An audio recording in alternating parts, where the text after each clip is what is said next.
On connaît tous ce moment, on est dans la salle de ciné, les lumières s'éteignent, et hop, la magie opère. Mais derrière chaque scène, chaque dialogue qui nous touche, se cache une machine hyper complexe, une vraie chorégraphie logistique. Alors comment on passe d'une idée, d'un script, à un film sur grand écran? C'est ça qu'on va décortiquer aujourd'hui.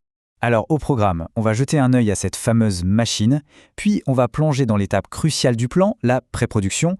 Ensuite, on verra comment on gère un tournage, comment ça se passe concrètement. On enchaînera avec la post-production jusqu'à la touche finale. Et pour finir, on essaiera de tirer les clés du succès d'une bonne production.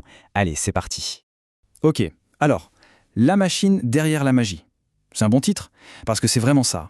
Il y a un contraste assez fou, non? Entre le film qui défile super fluidement devant nos yeux et tout le travail de dingue, complètement invisible, qu'il a fallu pour en arriver là. On parle vraiment d'une logistique de précision. Et voilà, le résultat, c'est ça la magie. Une performance qui nous captive, qui a l'air tellement naturelle, tellement spontanée, on y croit à fond. Mais bon, ça c'est vraiment que la pointe de l'iceberg. La vraie question c'est, comment on fabrique ça ? Eh bien, la réponse, elle tient en deux mots, gestion de production. C'est un peu l'art et la science de tout ça. Pensez-y comme le moteur, le système nerveux de tout le projet. C'est ce qui permet de prendre une vision créative et de la transformer en produit fini. Et pour ça, il faut tout gérer, les gens, le budget, le temps. C'est le boulot du producteur ou du directeur de production, ce chef d'orchestre qui doit faire en sorte que tout s'accorde parfaitement. Allez, on attaque l'étape du plan. Et là, on parle de la pré-production. Et croyez-moi, c'est la fondation de tout projet qui marche. L'analogie est simple. Si un film c'est une maison, alors la pré-production, ce sont les plans de l'architecte. Tout, absolument tout, doit être pensé, calculé, validé avant même de commencer à creuser. Une petite erreur ici, et c'est tout le château de cartes qui peut s'écrouler plus tard. Et cette fondation, elle repose sur 4 gros piliers. Le premier, évidemment, le budget. Il faut estimer combien tout ça va coûter. Deuxième pilier, le financement. C'est bien de savoir combien ça coûte, mais il faut trouver l'argent. Troisième pilier, la planification. Là, on rentre dans le dur. On dépouille le scénario, on organise le plan de travail, le calendrier.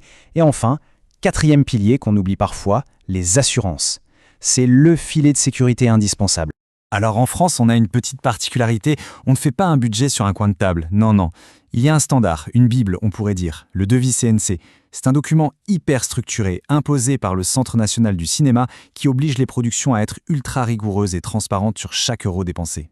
Attention, là, on a une version ultra simplifiée. En vrai, un devis CNC, ça peut faire des dizaines de pages. Mais ça donne une bonne idée des grandes catégories.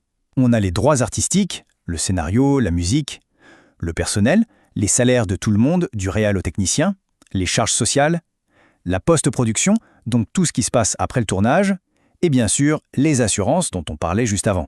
Et pour jongler avec toute cette complexité, il y a des logiciels qui sont des standards absolus.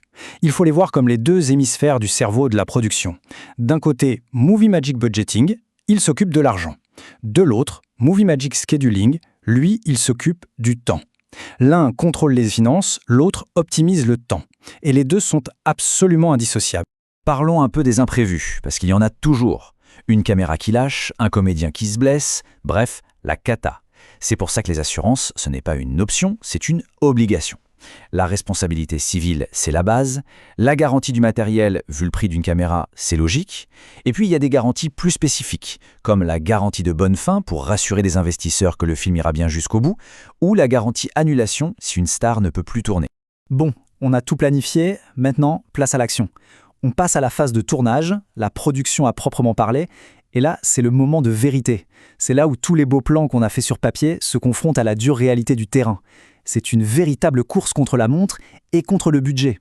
Cette citation, elle résume tout. On voit bien que le rôle du directeur de production dépasse de loin la simple gestion. C'est un leader, un psychologue, parfois même un diplomate. Son job, c'est de faire en sorte que des dizaines de personnes travaillent ensemble dans la même direction, souvent sous une pression énorme. L'humain, c'est vraiment la clé. Et quand on voit une image comme ça, on comprend mieux. Un plateau de tournage, c'est une véritable ruche. Chaque personne a un rôle ultra précis et tout doit être coordonné à la seconde près.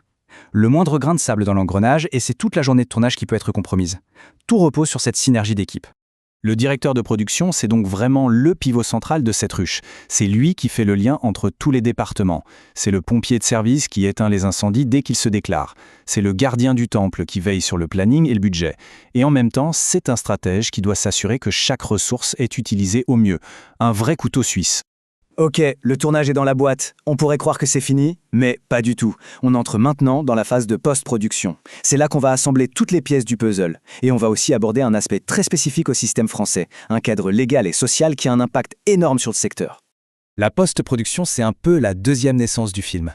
C'est là que toute la matière brute, les rushs, va être transformée en une offre cohérente. Le monteur va sculpter les images pour trouver le rythme, le mixeur va travailler le son, l'étalonneur va donner sa couleur, son ambiance visuelle au film. C'est une phase de collaboration hyper intense. 507 heures. Ce chiffre, il peut sembler un peu bizarre sorti de nulle part. Mais en France, pour des milliers et des milliers de techniciens et d'artistes du spectacle, ce nombre est absolument vital. Il dicte le rythme de leur carrière. Et voilà pourquoi. 507, c'est le nombre d'heures qu'il faut avoir travaillé sur 12 mois pour ouvrir ses droits au statut d'intermittent du spectacle. C'est un système vraiment unique en France qui part d'un constat simple. Dans ces métiers, on travaille par projet, par contrat court. Ce statut permet donc de toucher une allocation chômage entre 2 contrats. C'est ce qui offre une certaine sécurité et permet de garder un vivier de talents incroyable en France. Bon, on a vu toutes les étapes, toute cette énorme machine. Alors au final, c'est quoi les clés du succès? C'est quoi la recette pour qu'une production aille au bout et surtout qu'elle soit réussie?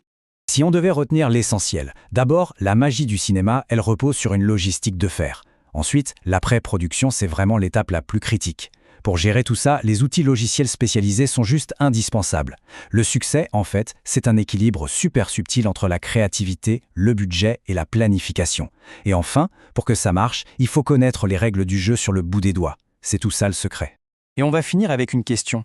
Est-ce que, finalement, la clé pour créer un chef-d'œuvre, ce n'est pas justement cette fusion entre l'art et la gestion? Cette alchimie où une vision artistique incroyable est portée par une machine de production tellement efficace, tellement bien huilée, qu'on finit par l'oublier complètement. Le vrai secret, il est peut-être là.